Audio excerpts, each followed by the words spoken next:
we also appreciate the fact that the media and the press have been respectful, not only obviously of the Sanchez family, which are grieving over this very, very significant loss in their life, but also for the Plaskon family as well.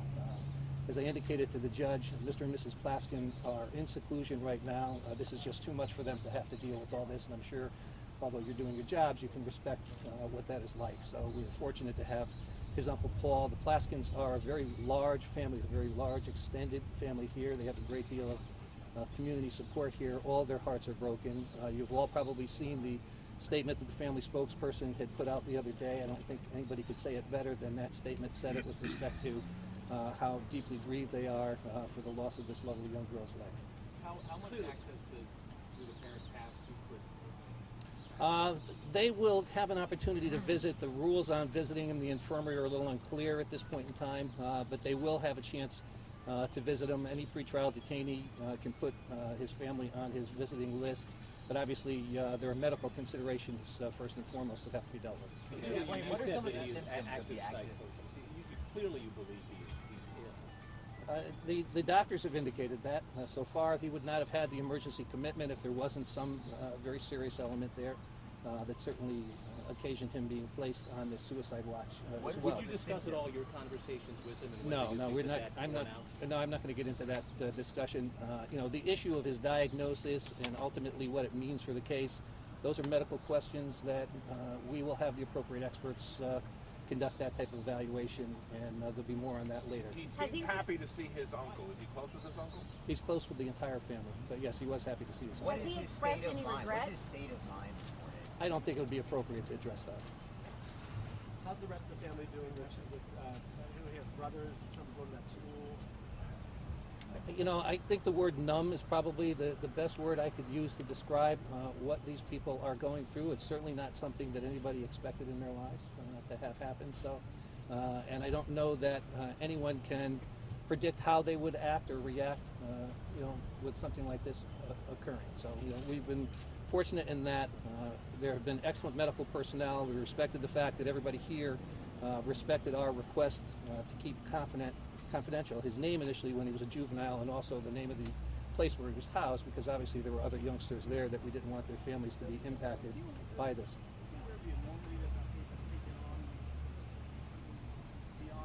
You know, I would rather not address how he feels about anything, with all due respect.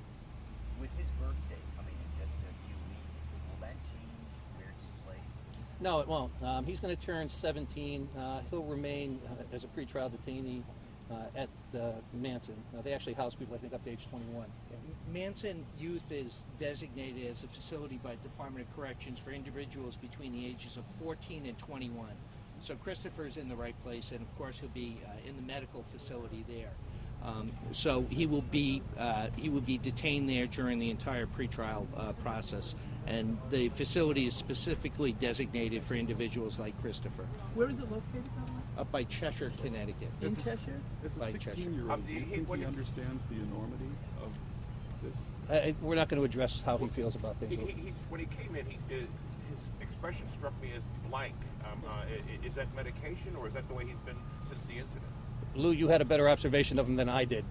I didn't see what his expression was, but again, I'm not going to comment on that. I don't think it would be appropriate for me to make a statement that could be medical in nature. But you believe he is sick? I do believe he's sick, yes. I'm sorry if you said this, Attorney Meehan, but is there a plan to have a competency evaluation? Well, competency is a little different. Competency is a question of whether an individual understands the nature of the proceedings against them, understands what the charge is. And both Ed Gavin and myself are satisfied from our discussions with him, because we've been before the juvenile court the other day, the adult court the other day, and now the adult court today. And he certainly understands that he's charged with murder. He understands who we are. He understands what our role is, and he understands the nature of the fact that this is a criminal procedure.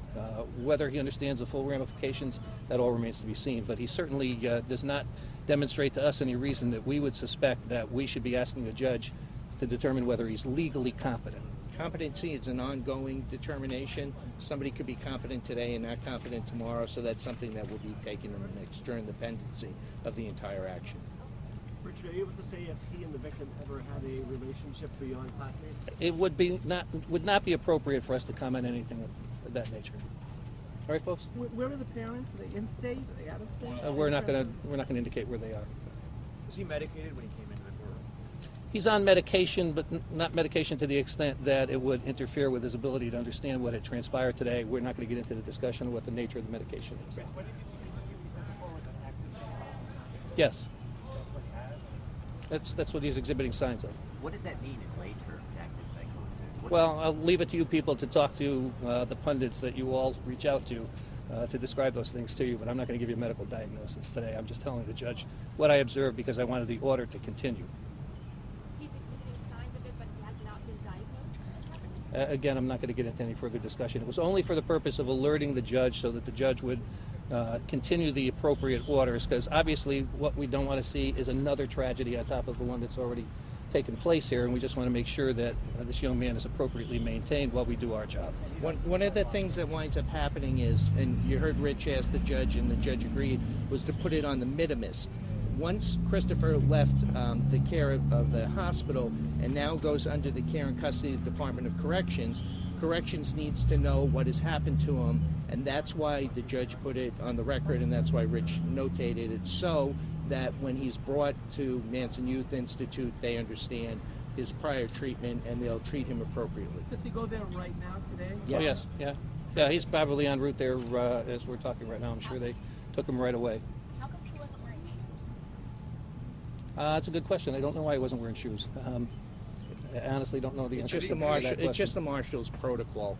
They make a determination. Has he shown any sign of remorse?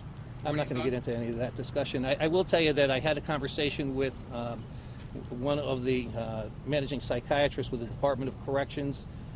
There was excellent cooperation between the doctor who is the attending psychiatrist at the institution he has been at and the Department of Corrections medical staff in terms of appropriately knowing what medication to have him on, arranging for the fact that he will remain on suicide precautions for the time being and will be seen by an attending adolescent, board-certified adolescent psychiatrist while he is still at Manson.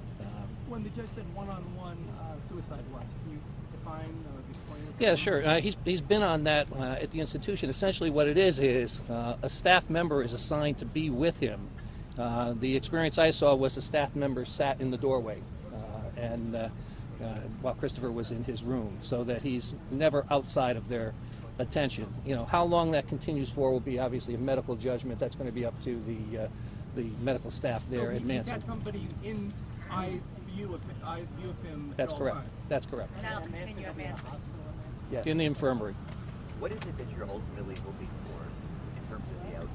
It's impossible to predict at this point in time, but this is very early in this whole process for us. You know, there's some obvious things, as you can anticipate from some of the discussion here, that we'll be looking at, principally his mental status. The investigation is ongoing by the Milford Police Department presently, and we haven't gotten any of that discovery.